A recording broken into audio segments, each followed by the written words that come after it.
स्वागत है आप सभी का इस दिव्य गाथा में, जहां महाकाल और उज्जैन की आभा आलोकित होती है। आपसे विनम्र अनुरोध है कि कृपया अपने मोबाइल फोन्स को साइलेंट मोड में डालें या स्विच ऑफ कर दें, ताकि आप इस प्रस्तुति का संपूर्ण आनंद बिना किसी व्यवधान के उठा सकें। इस शो के प्रस्तुत करता हैं उज्जैन स्मार्ट सिटी लिमिटेड। निष्पादक हैं मध्य प्रदेश पर्यटन। तो प्रस्तुत है महाकाल की शक्ति, उज्जैन की भक्ति।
ब्रह्मांड की सबसे प्राचीनतम कहानियों में से आज हम वो कहानी सुनाएंगे जिसका सृजन पूरे ब्रह्मांड के सृजन से पहले हुआ।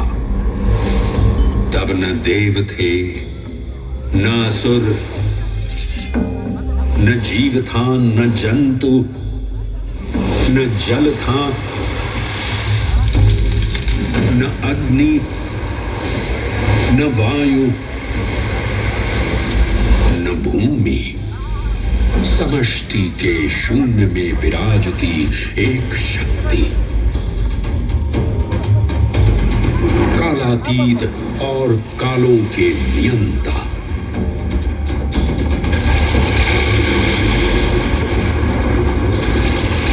विधाता भी और विध्वंसक भी, अखंड, अचल, अविनाशी। ये कथा है उस महादेव के महाकाल स्वरूप की, जो सृष्टि के आरंभ भी हैं और काल के आगमन भी हैं। वे ही काल के सृजनकर्ता और नियंत्रण करता भी हैं।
निर्विकार होते हुए भी अपनी माया से विराट विश्व का आकार धारण करने वाले महाकाल।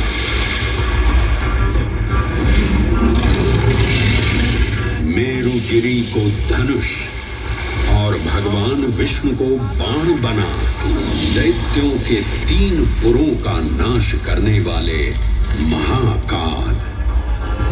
वो महाकाल जो तीनों लोकों में विद्यमान सभी शिवलिंगों में प्रधान है।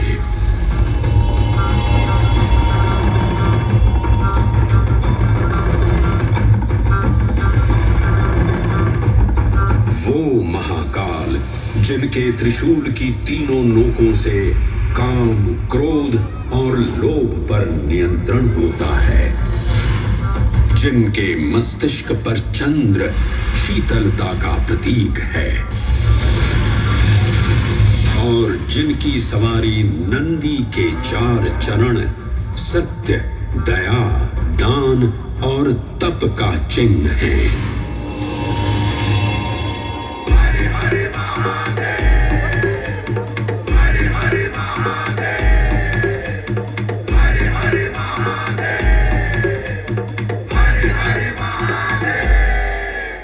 न पुण्यं न पापं न सौख्यं न दुःखं न मन्त्रो न तीर्थं न वेद न यज्ञ अहं भोजनं नैव भोज्यं न भोक्ता चिदानन्दरूपः शिवोऽहं शिवोऽहम्। हरे हरे महादेव, हरे हरे महादेव। अहं निर्विकल्पो निराकाररूपो विभुत्वान् च सर्वत्र सर्वेन्द्रियाणां न चासङ्गतं नैव मुक्तिर्न मे चिदानन्दरूपः शिवोऽहं शिवोऽहं चिदानन्दरूपः शिवोऽहं शिवोऽहं चिदानन्दरूपः शिवोऽहं शिवोऽहं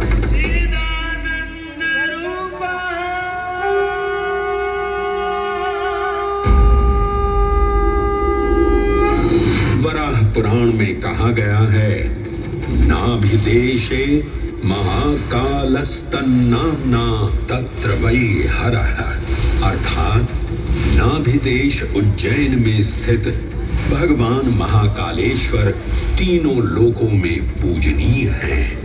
आकाशे तारकामलिंगम पाताले हाटकेश्वरम मृत्युलोके महाकालम सर्वलिंगम नमोस्तुते।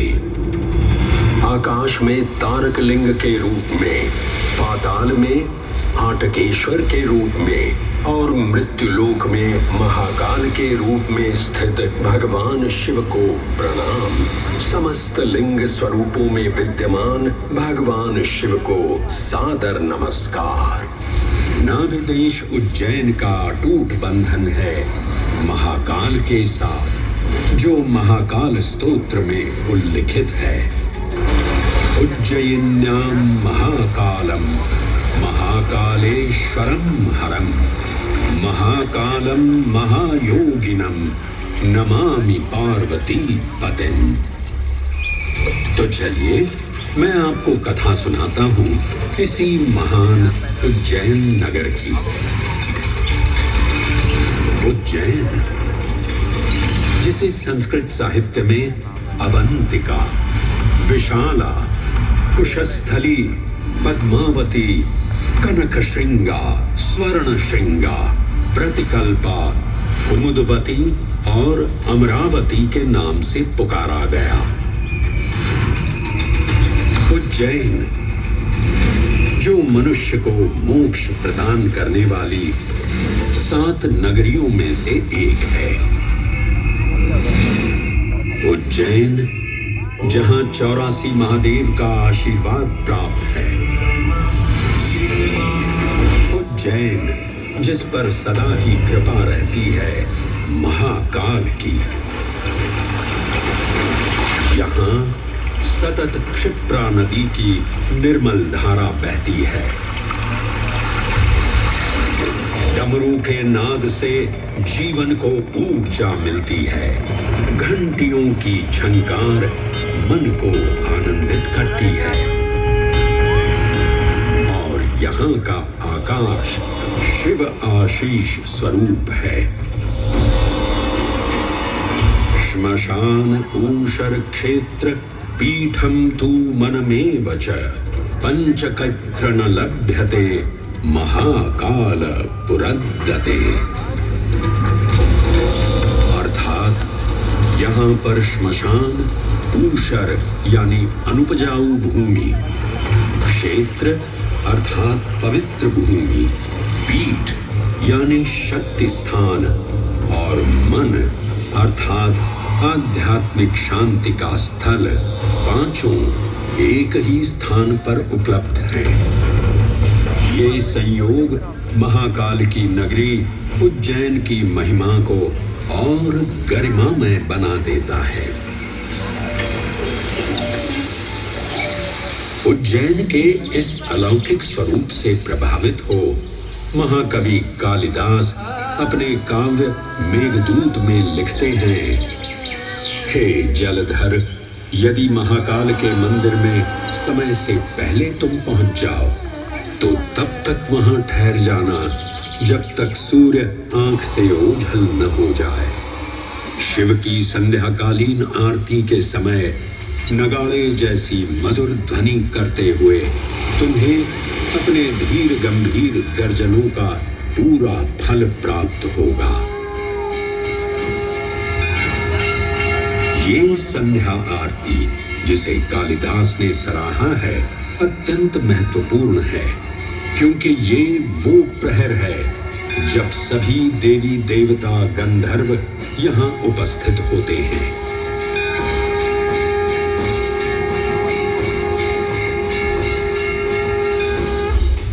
उज्जैन की महिमा अद्वितीय है। सतयुग, त्रेता युग, द्वापर युग और कलयुग, हर युग में इसका अप्रतिम महत्व रहा है। इस काल यात्रा में सबसे पहले आपको सतयुग के उस कालखंड में ले चलता हूं जहां देव और दानव एकत्रित हैं समुद्र मंथन करने के लिए। मन की आंखों से कल्पना कीजिए, भगवान विष्णु ने कूर्म का रूप ले मंदरांचल पर्वत को अपनी पीठ पर उठा रखा है। सागर से विकराल लहरें उठ रही हैं, मेघ भयानक गर्जना कर रहे हैं। देव और दानव वासुकी सर्प को नीति बना और मंदार पर्वत को मथनी बना सागर को मथ रहे हैं कि तभी जल का पाप कालकूट विष निकलता है और पूरी सृष्टि को अपने ताप से झुलसाने लगता है। इस भयावह स्थिति ने देवताओं और असुरों के बीच हाहाकार मचा दिया। ये कैसा अनर्थ है? लक्ष्य था अमृतत्व का, पर अब मृत्यु की विकराल छवि हमारी आंखों के समक्ष मंडरा रही है। इस भयंकर संकट से केवल वही उद्धारकर्ता मुक्ति दिला सकते हैं जो समस्त विश्व के परम संरक्षक हैं। तभी सब महादेव की शरण में जाते हैं और पुकार लगाते हैं, ओम नमो भगवते रुद्राय। और फिर तुष्टा महादेव भक्तों की गुहार सुनते हैं, कैलाश से उतरते हैं, विष को अपनी अंजुलि में भर अपने कंठ में धारण करते हैं।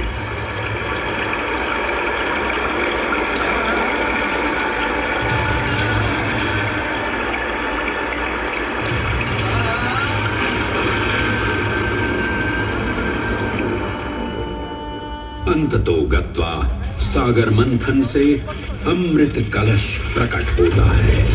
जैसे ही अमृत प्रकट हुआ, दानवों ने इसे केवल अपने आधिपत्य में लेने की आकांक्षा प्रकट की और संघर्ष छिड़ गया।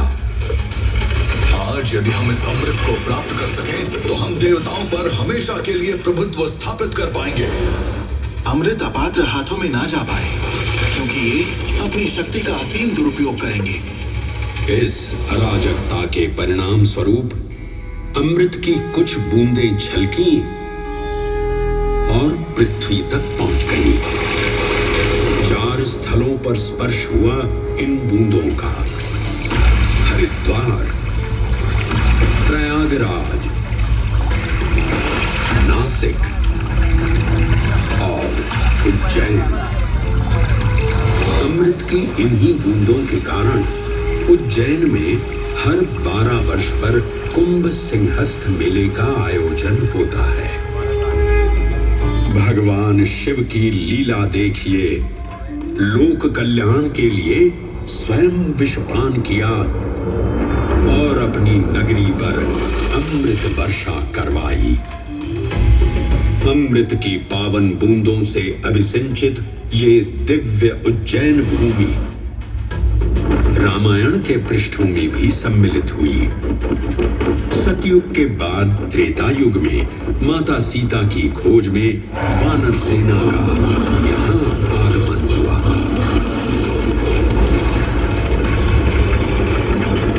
समय की इस यात्रा के माध्यम से अब प्रवेश करते हैं वाल्मीकि रामायण के किष्किंधा कांड में। जब वानर राजा सुग्रीव अपने यूथपतियों से सभी प्रमुख स्थानों पर जाने के लिए कहते हैं और उन्हें अवंती नगर यानी उज्जैन जाने का आदेश भी देते हैं। मेखला उत्कल के क्षेत्र, दशर्न के नगर, आभ्रवंती, अवंती और विदर्भ के राज्य, साथ ही माहिष्का के आकर्षक राज्य में भी पूरी तरह से खोजना होगा।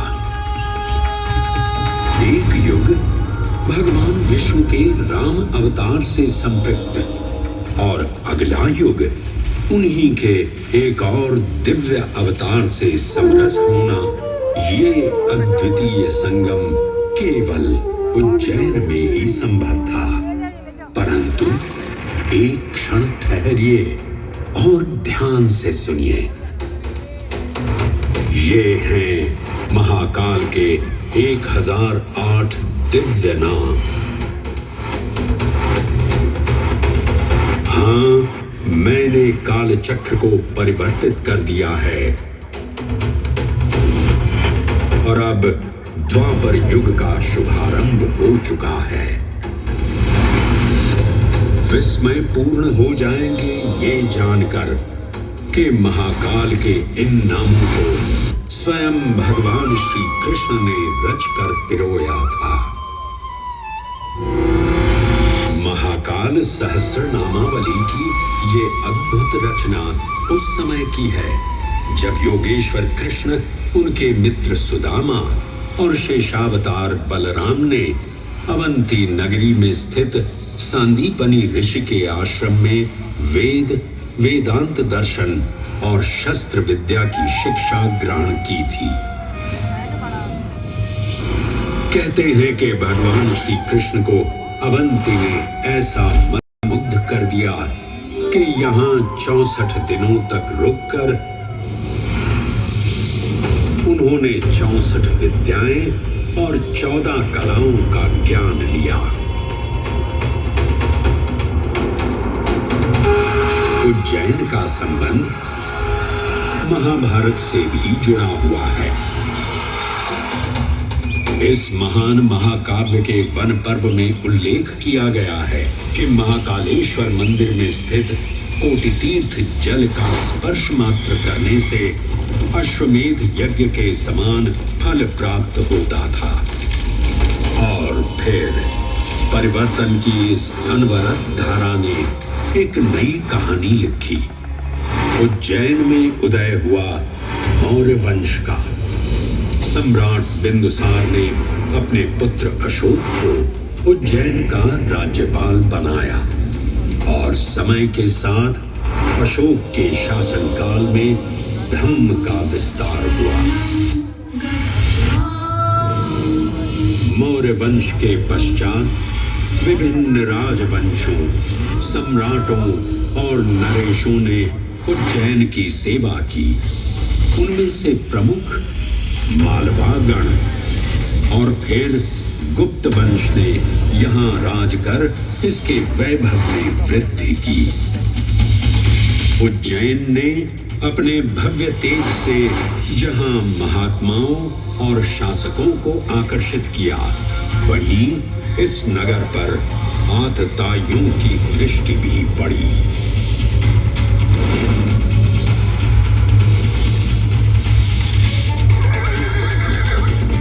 शक मध्य एशिया की खानाबदोश जनजाति थी, जिन्होंने उत्तर पश्चिमी और मध्य भारत के कुछ हिस्सों पर आक्रमण कर अपना शासन स्थापित किया। ईसा पूर्व प्रथम शताब्दी में जब भारत शकों के अत्याचार से त्रस्त था, तब उन शकों ने उज्जैन पर भी कब्जा कर लिया और फिर उज्जैन में उदय हुआ एक तेजस्वी योद्धा महाराज विक्रमादित्य का। एक तरफ शकों का बल तो दूसरी तरफ विक्रमादित्य का अद्वितीय पराक्रम। विक्रमादित्य की तलवार महादेव के तीसरे नेत्र सी चमकी। प्रचंड युद्ध हुआ। महाकाल की कृपा से शूरवीरों ने शकों को परास्त किया और उज्जैन में गणतांत्रिक शासन स्थापित किया।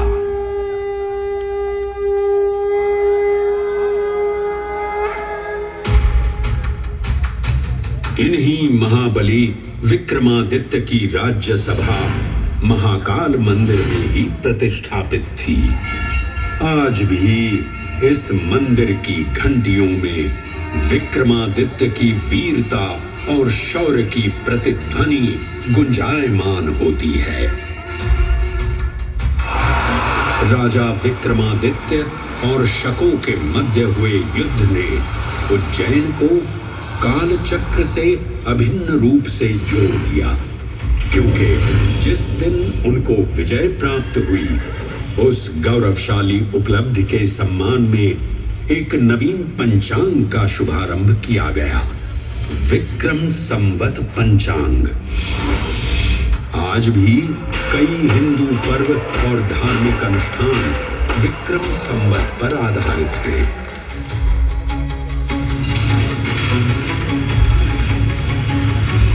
पृथ्वी की भौगोलिक कर्क रेखा इस पावन उज्जैन भूमि से होकर गुजरती है। लगभग 300 वर्ष पूर्व उज्जैन विश्व समय का प्रमुख संदर्भ बिंदु था। यही कारण है कि उज्जैन की वेदशाला में वराहमिहिर, आदित्य दास, ब्रह्मगुप्त, आर्यभट्ट और भास्कराचार्य जैसे महान विद्वान अनुसंधान और अध्ययन में तल्लीन रहते थे। खगोल शास्त्र का केंद्र, महाकालेश्वर का आवास, जगत गुरु कृष्ण की नगरी, विक्रमादित्य का राज। जयति जय उज्जैनी, वैभवशालिनी नगरी उज्जैन।